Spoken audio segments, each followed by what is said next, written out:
और शाह महाराष्ट्र और झारखंड में भी कुछ ऐसा ही गेम खेलने जा रहे हैं। या अगर महाराष्ट्र की बात करें, खासकर महाराष्ट्र की, तो वहाँ पर शरद पवार और उद्धव ठाकरे, दो उस्ताद, पुराने उस्ताद, और उनके साथ राहुल गांधी का कॉम्बिनेशन, ये जो महाविकास अघाड़ी है या इंडिया अलायंस आप कह सकते हैं, कहीं ना कहीं इसकी हवा है आज ज़मीन पर। तो महाराष्ट्र में क्या होने जा रहा है? क्या एंड वक्त पर मोदी शाह फिर कोई दांव खेल देंगे, या फिर ये जो महाविकास महाराष्ट्र और झारखंड की चुनाव की तारीखें पूरी तरह से क्लियर हो चुकी हैं, लेकिन उसके बाद से एक सवाल दोस्तों बहुत बड़ा उठता हुआ नजर आ रहा है कि आखिर महाराष्ट्र और झारखंड के अंदर किसकी सरकार बनेगी। इसी सवाल के साथ आज हमारे साथ काफी बड़े पत्रकार मौजूद हैं जो कि निष्पक्ष तरीके से आप लोगों के सामने पूरी बात रखेंगे। क्या महाराष्ट्र और झारखंड के अंदर भी मोदी जी वही खेला करने जा रहे हैं जिस तरह से हरियाणा के अंदर ऐन वक्त पर किया गया था, या फिर इस बार बीजेपी सरकार का बोरिया बिस्तर गोल होने जा रहा? दोस्तों, जब आप लोग इस रिपोर्ट को सुनेंगे तब जाकर आप लोगों को पता चलेगा कि आखिर महाराष्ट्र के अंदर, झारखंड के अंदर किसका दबदबा इस वक्त है, आखिर किसकी तूती बोल रही है। दोस्तों, आइए इस वीडियो को शुरू से आखिर तक देखिएगा। नमस्कार, मैं दीपक शर्मा और मेरे यूट्यूब मंच पर आपका स्वागत। दोस्तों, ये बात बिल्कुल सच है कि हरियाणा में मोदी और शाह ने एक हारी हुई बाजी को अल्टीमेटली जीत लिया, फाइनली जीत लिया। लेकिन क्या मोदी और शाह हरियाणा के अंदर, महाराष्ट्र और झारखंड में भी कुछ ऐसा ही गेम खेलने जा रहे हैं? या अगर महाराष्ट्र की बात करें, खासकर महाराष्ट्र की, तो वहाँ पर शरद पवार और उद्धव ठाकरे, दो उस्ताद, पुराने उस्ताद, और उनके साथ राहुल गांधी का कॉम्बिनेशन, ये जो महाविकास अघाड़ी है या इंडिया अलायंस आप कह सकते हैं, कहीं ना कहीं इसकी हवा है आज ज़मीन पर। तो महाराष्ट्र में क्या होने जा रहा है? क्या एंड वक्त पर मोदी शाह फिर कोई दांव खेल देंगे, या फिर ये जो महाविकास अघाड़ी है, फिर बिस्तर गोल हो जाएगा बीजेपी का, जैसे लोकसभा में निकला था? और एक ज़बरदस्त अंतर था लोकसभा में शरद पवार, उद्धव ठाकरे, कांग्रेस और मोदी के बीच में। अब सवाल ये भी है कि कितनी सीटें, अगर आज की तारीख में वोटिंग हो जाए तो कितनी सीटों पर महाविकास अघाड़ी खड़ी, शरद पवार, उद्धव ठाकरे, राहुल गांधी खड़े हैं, कितनी सीटों पर मोदी शाह खड़े हैं, क्या एक्चुअल में स्थिति है, ज़मीन पर क्या स्थिति है, ये मैं टॉप एक्सपर्ट के साथ इस वीडियो में आपको बताने जा रहा हूँ। अब दोस्तों, आप कहेंगे कि आज ही मैं क्यों महाराष्ट्र और झारखंड की बात करने लगा, आज मैं क्यों कहने लगा कि कौन आगे चल रहा है कौन पीछे चल रहा है, आज ही क्यों?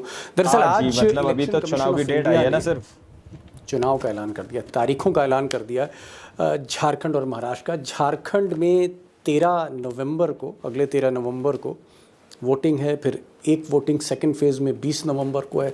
महाराष्ट्र में सिर्फ एक फेज़ में 20 नवंबर को जो है वो वोटिंग है, और 23 नवंबर, शनिवार 23 नवंबर, आप कह सकते हैं जस्ट महीने भर बाद ही नतीजों का दिन होगा। उस दिन पता लगेगा कि क्या हरियाणा की तरह मोदी जी ने फिर कमाल कर दिया, इस बार रथ फंस गया। अब सारा का सारा अगर ध्यान गए तो देश का फोकस इस वक्त यही है कि शुरुआती दौर में कौन लीड कर रहा है, हु इज लीडिंग, कौन आगे है। क्या महाराष्ट्र में उद्धव ठाकरे, शरद पवार और राहुल गांधी का रथ तेजी से आगे बढ़ रहा है, या इस रथ के पहिए को अमित शाह खींच रहे हैं, मोदी जी खींच रहे हैं? मुझे लगता है कि विधानसभा का डिटेल में बातचीत करूंगा, आपको बहुत कुछ आज बताने जा रहा हूं, सीटों का भी थोड़ा बहुत प्रोडिक्शन करूंगा। लेकिन 4 महीने पहले लोकसभा इलेक्शन में क्या हुआ वो थोड़ा सा आप देख लें, पिक्चर क्लियर होगी। महाराष्ट्र जो सबसे अमीर राज्य है हिंदुस्तान का, और उत्तर प्रदेश के बाद second biggest state in terms of seat, Maharashtra जो जीतता है, उत्तर प्रदेश के बाद सेकंड, वो सिकंदर भी बना जाता है, वो सिकंदर भी बनता है। और महाराष्ट्र जो हारता है उसका मुकद्दर कहीं ना कहीं खराब होने लगता है। बहरहाल पिछले लोकसभा चुनाव में अगर आप देखें, 48 सीटों वाले महाराष्ट्र में 30 सीटें, 30 seats India alliance Maha Vikas Aghadi ने जीती, जिसमें 13 सीटें कांग्रेस ने जीती, और उद्धव ठाकरे साहब ने भी 9 सीट जीती। उसमें 17 सीट्स जो हैं वो एनडीए को मिली, महायुति जिसे कहते हैं, और जिसमें देवेंद्र फडणवीस, एकनाथ शिंदे और अजीत पवार हैं।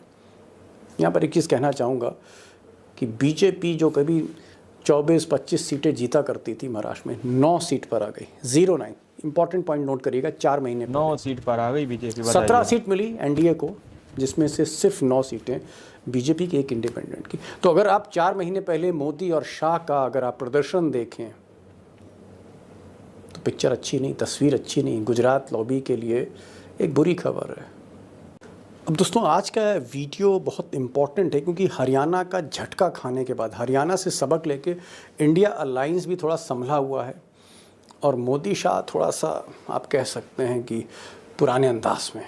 तो एक तरफ पुराना अंदाज है, बेअंदाजी है, और दूसरी तरफ एक जीती हुई बाजी हार कर अगला संभला हुआ है।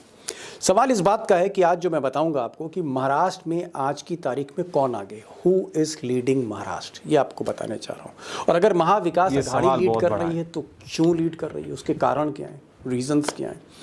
और अगर अमित शाह और मोदी चैलेंज दे रहे हैं तो उसके रीज़न क्या हैं, क्या वाकई कांटे की टक्कर है। और अगर आज वोट हो जाए, आज वोट पड़ जाए, हालांकि वोट 20 नवंबर को पड़ेगा, 23 को नतीजे, लेकिन आज वोट हो जाए, महीने भर पहले वोट पड़ जाए, तो शरद पवार, उद्धव ठाकरे और राहुल गांधी, इनको कितनी सीटें मिलेंगी। 288 के हाउस में, असेंबली में कितनी सीटें मिलेंगी।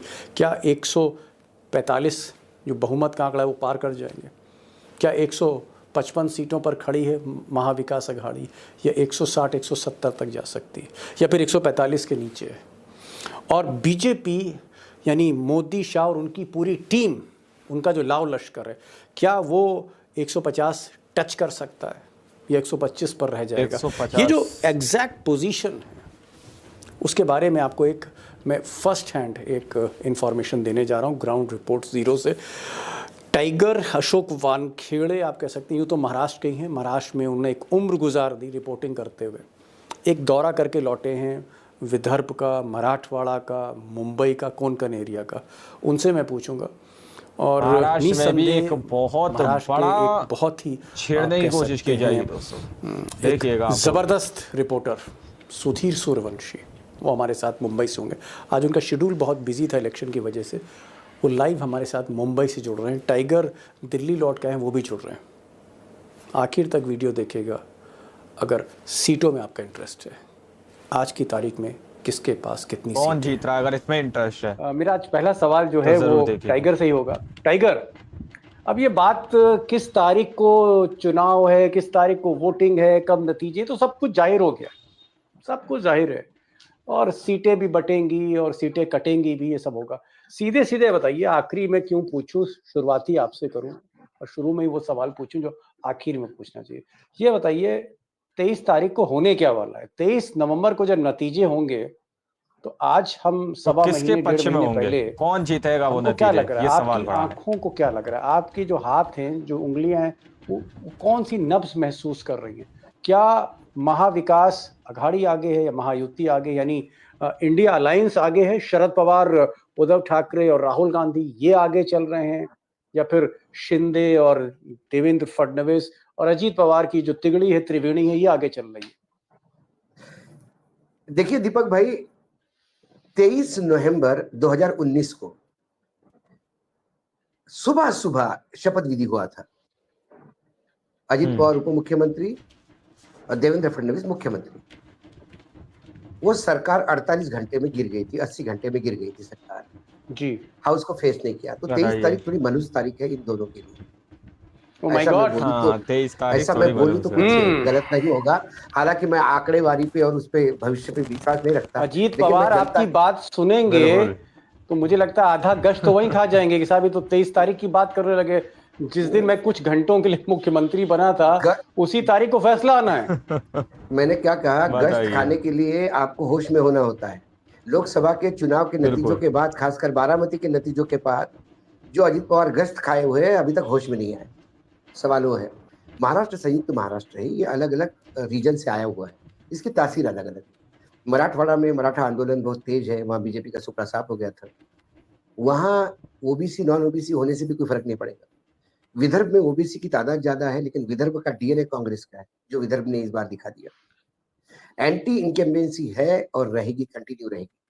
हाँ, बहुत सारी चीजें, खासकर 1500 रुपए महिलाओं को जो लाडली बहना है, उसका इम्पैक्ट थोड़ा रहेगा। मैं एकदम इसको रूल आउट नहीं करता, थोड़ा रहेगा, लेकिन इतना भी नहीं रहेगा कि कुछ सीटों में वो परिवर्तित हो। हाँ, कुछ जगह पे होगा। तो इसीलिए मुझे लगता है अभी जो लाडली बहना की योजना बीजेपी सरकार ने, वो इंडिया गठबंधन मोदी सरकार ने, महायुति में बहुत झगड़े चल रहे हैं।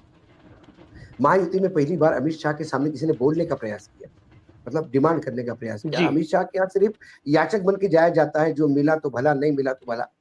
तो वहां उन्होंने बोला कि आप मुझे 100 से ज्यादा सीटें दीजिए, जो दे तो भला, ना दे तो भला, वही वाली कहानी। सुधीर भाई की स्टोरी है, बीजेपी का स्टेक बहुत कम है।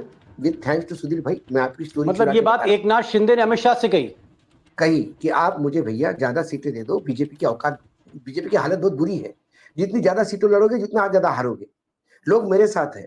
तो यदि आपने मुझे 120 130 सीटें दी तो एक एडवांटेज होगा हमारे लिए। और दूसरी बात, यदि आपने मुझे मुख्यमंत्री अनाउंस कर दिया तो 288 सीटें लड़ूंगा फिर मेरी ताकत से, जैसे मैंने मेरा लोकसभा लड़ा। तो ये, लेकिन वो अमित शाह है, उन्हें सुना तो लिया, क्योंकि मजबूरी है, अब इस टाइम पे कुछ एक्शन तो ले नहीं सकते। तो उन्होंने कहा वो तो सब अपनी जगह पे ठीक है, सीटें तो उतनी ही मिलेगी जितनी हमने सोची थी, लेकिन आप अपने विधायकों को संभाल लीजिए, क्योंकि आपके विधायकों के खिलाफ इतनी एंटी इनकम्बेंसी है। आप ज्यादा सीट मांग रहे हैं, लेकिन जो 40 है आपके पास, जो भी 30-40 जो आए हैं, वो चुनाव जीतने की स्थिति में नहीं है, तो आप उम्मीदवार बदलिए। तो ऐसा एक दूसरे को नसीहत दिए जा रहे हैं। अजित पवार को अभी समझ में नहीं आ रहा है, अजित पवार का खेमा बिल्कुल चुप है, बिल्कुल कंफ्यूज्ड है कि हम लड़ रहे हैं, नहीं लड़ रहे हैं, साथ में लड़ रहे हैं, अलग लड़ रहे हैं, साथ में लड़ रहे हैं तो कितने पे लड़ रहे हैं। महाविकास अघाड़ी में बाय एंड लार्ज भी शरद पवार जो कहेगा वो होंगे, लेकिन शरद पवार दादागिरी से नहीं कहेंगे, कन्विंस करके कहेंगे। शरद पवार का जितना कंट्रोल अपने पार्टी पे है, उतना ही वो इन्फ्लुएंस उद्धव को कर सकते हैं। और जो महाराष्ट्र में नेता घूम रहे कांग्रेस के, उनको मालूम है शरद पवार को कि कांग्रेस की बात कहां मनवानी है। टाइगर कह रहे हैं कि साहब जो इंडिया गठबंधन है, शरद पवार और उद्धव ठाकरे और राहुल गांधी यानी कांग्रेस, इन तीनों का अभी तक दबदबा है। दूसरी बात इन्होंने ये कही, अभी तक जो दबदबा है मुंबई के अंदर, झगड़े हैं दोनों तरफ हैं, लेकिन आप लोगों ने इस वीडियो को शुरू से आखिर तक देखा। वीडियो के अंदर अशोक वानखेड़े जी मौजूद थे, दीपक शर्मा जी मौजूद थे। उन्होंने बताया कि किस तरह से अभी जो है महाराष्ट्र के अंदर, झारखंड के अंदर किसकी तूती बोल रही, किसका दबदबा है। अगर देखा जाए तो जमीनी सर्वे जिस तरह से हरियाणा के अंदर के थे दोस्तों, जिस तरह की रिपोर्ट सामने निकल के आ रही थी, उसी तरह की बात यहाँ पर कही जा रही है कि इस वक्त कांग्रेस पार्टी का, इंडिया अलायंस का दबदबा वहां पर बताया जा रहा है। अब देखना यह है क्या फिर से वही चाल चली जाएगी जिस तरह से हरियाणा के अंदर एन वक्त पर मोदी जी ने अपनी चाल चली और एन वक्त में पूरा चुनाव अपनी ओर खींच लिया दोस्तों। जब चुनाव के नतीजे सामने निकल कर आए, जब मतगणना की जा रही थी, उस वक्त के नतीजे जब सामने निकल कर आए, उन नतीजों ने देश को ही पूरी तरह से चौंका कर रख दिया था। अब देखना यह है कि आखिर 23 तारीख को क्या नतीजे सामने आ सकते हैं। आज की रिपोर्ट में फिलहाल इतना ही। बाकी आप लोग क्या सोचते हैं, अपनी राय कमेंट सेक्शन में जरूर दीजिएगा। अगली वीडियो में जब तक के लिए जय हिंद, जय भारत।